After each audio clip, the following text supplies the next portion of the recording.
Hello welcome guys, स्वागत है आपका मनी फ्लो ट्रेडिंग चैनल पर। तो बात करेंगे बीटीएसटी के बारे में कि भाई कल के लिए क्या प्लान बन सकता है, कल किस जोन के ऊपर में गैप अप गैप डाउन का प्लान करना चाहिए, सारी चीज हम डिस्कस करने वाले हैं। ओके, एक चीज याद रखिएगा, देखिए कल हमारा कह सकते हैं आप हॉलीडे है, शेयर मार्केट हॉलीडे है। Okay, in behalf of Muharram. तो कल के लिए आप प्लान नहीं करने जा रहे हैं, अब आप प्लान कर रहे हैं थर्सडे निफ्टी एक्सपायरी के लिए। तो आप उसी हिसाब से उतनी ही क्वांटिटी में प्लान करना जितना वीकेंड के हिसाब से करते हैं, ठीक है। फिलहाल बाकी किस लेवल के ऊपर, किस जोन के ऊपर हमें बाय करना है, वो सब हम इस वीडियो में देखने वाले हैं। साथ के साथ ग्लोबल सिनेरियो क्या बन रहा है, यहाँ से किस तरीके से मार्केट में मंदी तेजी का माहौल बन रहा है, ये सारी चीज़ हम डिस्कस करेंगे। कल रात यूएस मार्केट में क्या हुआ वो भी डिस्कस करेंगे। क्या क्या अपने डोमेस्टिक मार्केट में क्यूज हैं, क्या क्या किस तरीके से, और एक चाइना से डेटा आने वाला है उस पर भी हमारी नजर रहनी चाहिए। ओके, तो इन सारी चीजों पे, सारे पहलुओं पे हम डिस्कशन करने वाले हैं। ओके, और आज हमने लाइव मार्केट में क्या क्या किस तरीके से डिस्कशन किया और साइडवेज मार्केट ने क्या दिया क्या नहीं दिया, वो सब हम डिस्कस करेंगे। ओके, तो स्टार्ट करने से पहले अगर आप मेरे चैनल पर नए हैं तो प्लीज चैनल को सब्सक्राइब कर लीजिए, साथ के साथ बेल आइकन को प्रेस कर दीजिए, जिससे you will never miss the update. जो भी वीडियो मैं अपलोड करूंगा आप तुरंत जाकर के देख सकते हैं और अपनी स्ट्रैटेजी को बना सकते हैं। अब जैसे कल मैंने बोला था ऑपरेटर ट्रैप करेंगे, ऑपरेटर ट्रैप तो नहीं कर रहे हैं आज, ना सेलर्स को ना बायर्स को, पर आज निफ्टी और बैंक निफ्टी और फिर निफ्टी की एक्सपायरी और मार्केट पूरी तरीके से एक रेंज में चल रहा है, कहीं भी किसी साइड मूवमेंट देखने को नहीं मिल रहा है। ओके, तो अगर आप किसी में ट्रेड में बैठे हुए हैं तो भाई बेमतलब में आपने अपनी बैंक निफ्टी में अगर बैठे होंगे तो आपने अपने पैसे को लॉस ही किया होगा और कुछ भी आपको नहीं मिला है, ठीक है। चलिए, तो ये होता है, आपको बैंक निफ्टी में बैठना ही नहीं था, मैंने क्लियरली अपने ग्रुप पे भी बताया था, ठीक है। चलिए, अब बैठे, आपका अपना व्यू था। ओके, पर एक चीज याद रखिएगा, अगर आप मेरे व्यू पर प्लान कर रहे हैं तो अपने फाइनेंशियल एडवाइजर से जरूर एडवाइस कर लीजिएगा, because I am not SEBI registered, मैं सेबी रजिस्टर्ड नहीं हूं, मैं एनालिसिस करता हूं फॉर लर्निंग पर्पस। तो अगर आप सीख रहे हैं, समझ रहे हैं, तो आपको बहुत ही नॉलेजफुल वीडियो डेली यहां पर मिल रही होंगी, ठीक है। तो वीडियो को लाइक किया कीजिए, दोस्तों से शेयर कीजिए, जिससे मुझे भी थोड़ा प्रॉफिट मिलेगा। ओके, चलिए अब स्टार्ट करते हैं। ओके, तो सबसे पहले हम निफ्टी की बात करेंगे। क्या हुआ मार्केट में, मार्केट गैप अप हुआ। ओके, और गैप अप कोई बड़ा गैप अप नहीं हुआ। गैप अप की अगर मैं बात करूंगा, निफ्टी की बात करूं तो लगभग 27-28 पॉइंट के आसपास गैप अप हुआ। हम गैप अप लेके भी गए थे, पर अगर आपने नहीं लिया तो अच्छी बात है, कोई बात नहीं है, क्योंकि हमारी भी फ्लैट ही गैप अप ओपनिंग हुई है। कहने का मतलब है कि मैंने कल बोला था कि 500 से 600 के ऊपर खुलेगा तब गैप अप का प्लान करना, तो मैंने यहीं पर किया था क्योंकि मेरे को कुछ दिखा था, मैं स्टॉक्स भी लेके जा रहा था। अब स्टॉक्स जो थे वो निफ्टी के अच्छे खासे उसमें कंपोनेंट्स में आते थे, तो मैंने उस हिसाब से सोचा कि यहाँ से गैप अप हो सकता है। पर मार्केट 27 पॉइंट यानी फ्लैट ओपन हुआ और जिस ऑप्शन को हम लेके गए थे उसी पर ही वो ऑप्शन खुला है, कुछ भी टूटा नहीं है। तो एक रुपया ऊपर ही खुला होगा, ठीक है। तो वहाँ से सीधा सीधा कॉस्ट टू कॉस्ट हम निकल गए हैं, ठीक है। चलिए, अब देखिए मार्केट उसके बाद साइड वेज ही है। ओके, पावर स्टॉक्स फटे हैं बहुत अच्छे से। ओके, अगर बात करें आईटी सेक्टर्स, इन्फोसिस का शेयर आज बहुत तगड़ा चला है, 2 दिन मंदी, मतलब 2 दिन साइडवेज के बाद आज उसमें तेज़ी दिखी है। और साथ के साथ अगर मैं बात करूं तो कहने का मतलब है कि हाँ, आईटी सेक्टर हो गया। दूसरा, हाँ, टेलीकॉम सेक्टर यानी वोडाफोन आइडिया के वोडाफोन और भारतीय एयरटेल, रिलायंस, इनके स्टॉक्स भी फटे हैं, ठीक है। चलिए, वो सुप्रीम कोर्ट का एक वर्डिक्ट की वजह से वहाँ पर फट रहे हैं। ओके, अच्छा, क्या हो रहा है मार्केट में, क्या किस तरीके से प्लान है। देखिए, सबसे पहले राइट हैंड साइड पे आपको पहला पिक दिख रहा होगा, हमने क्या किस तरीके से प्लान किया उसको आप समझ लीजिए, ठीक है। देखिए क्या कह रहा है इस पिक में, आप समझिएगा। मैंने लिखा है निफ्टी में 24,640 के ऊपर अपसाइड मूव पॉसिबल है। ओके, और फिर मैंने नीचे लिखा 24,618 लास्ट, यानी आपका एसएल भी होना चाहिए। तो 24,618 20 ईएमए के आसपास एसएल आ रहा था, मैं सिखा रहा था एक्चुअली, प्योरली सिखाने के पर्पज से। तो हमने यहाँ पर प्लान किया, आपको बताता हूँ ये कितना देर का है, 10:12। तो 10:12 का मतलब ये वाली कैंडल है हमारी, 10:10, इसी कैंडल पर हमने प्लान किया है। ओके, नहीं, इस कैंडल पर हमने प्लान कर लिया था, ठीक है, 640 के ऊपर। तो 640 ये था, हमने इसके ऊपर प्लान किया, ठीक है। मार्केट यहाँ पर आया और 618 हमारा एसएल था, तो 618 मैं एसएल लगा देता हूँ, ठीक है।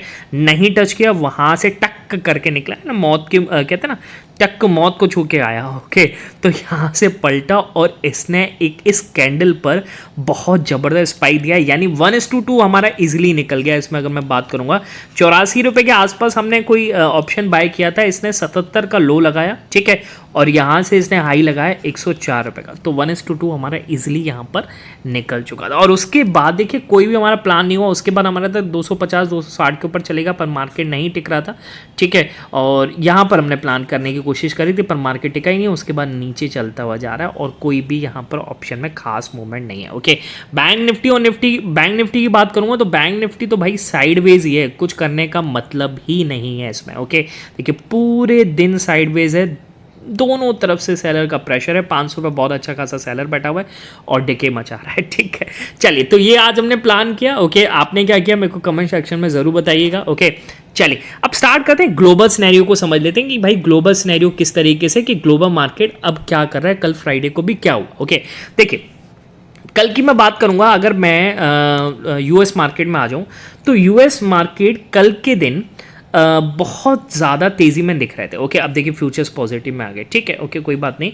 तो कल भी आप देख रहे होंगे फ्यूचर्स में, आपको वीडियो जब बना रहे थे BTST तो 200-250 पॉइंट फ्यूचर्स पॉजिटिव में चल रहे थे। ओके, तो अब देखिए यहाँ पर अभी नेगेटिव है। ओके, तो यानी दो अलग अलग साइड पे दो अलग अलग डिफरेंस, शायद ग्लोबल उस पर रिफ्रेश नहीं हुआ होगा, ठीक है। तो कहने का मतलब है कि आज अगर मैं बात करूंगा ग्लोबल मार्केट की यानी यूएस मार्केट की, तो थोड़ा पस्त नज़र आ रहा है, ठीक है। कल यहाँ पर 200 पॉइंट तेज़ी थी, यहाँ पे 15 पॉइंट तेज़ी थी, यहाँ पे 150 पॉइंट तेज़ी थी नैस्डैक में।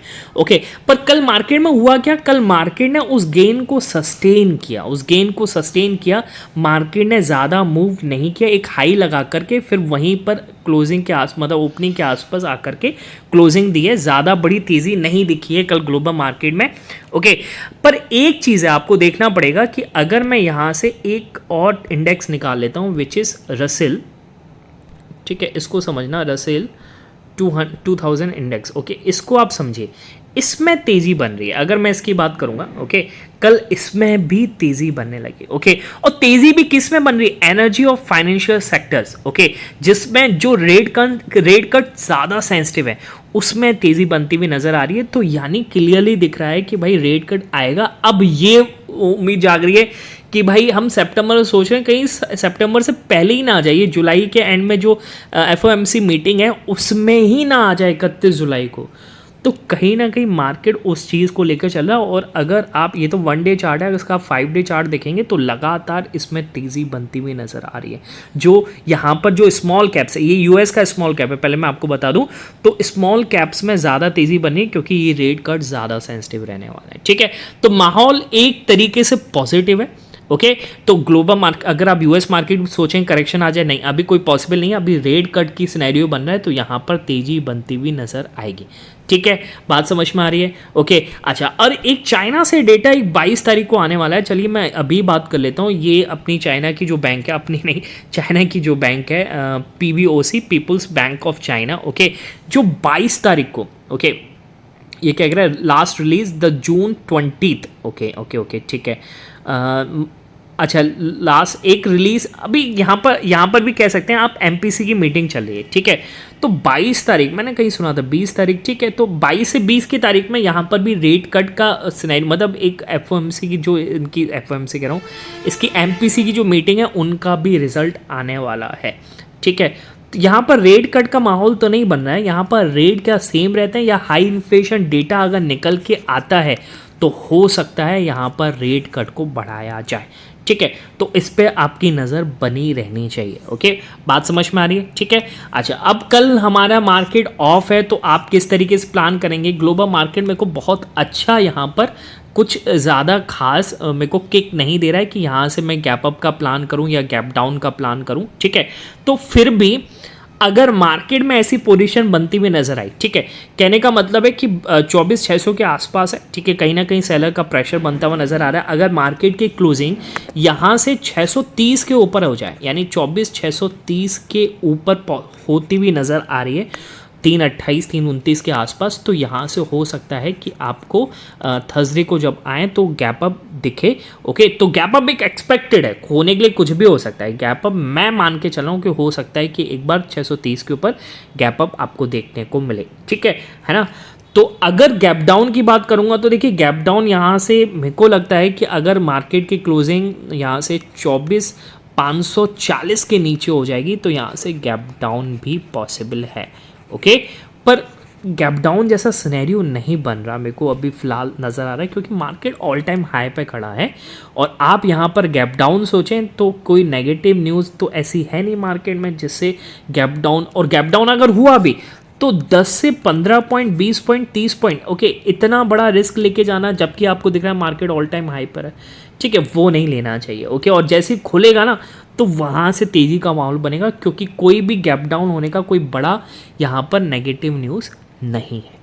बात समझ में आ रही है? बाकी इन दोनों के बीच में रहे तो आप कुछ मत प्लान करना, क्योंकि हो सकता है साइडवेज हो जाए। और प्लान करने से पहले एक चीज़ याद रखिएगा कि BTST में 100% रिस्क है, तो आप उतना ही प्लान करें जितना आप झेल सकें। ओके, कभी कभार मार्केट नेगेटिव भी खुलता है, आप झेल ही नहीं पा रहे हैं, ओके, गैम्बल कर रहे हैं, सारी कैपिटल लगा रहे हैं, तो आपसे बड़ा मूर्ख कोई भी नहीं है। क्लियर, बात समझ में आ गई? और प्लान करने से पहले अपने फाइनेंशियल एडवाइजर से ज़रूर एडवाइस कर लें। ओके, मिलेंगे नेक्स्ट वीडियो में, तब तक के लिए बाय बाय, टेक केयर।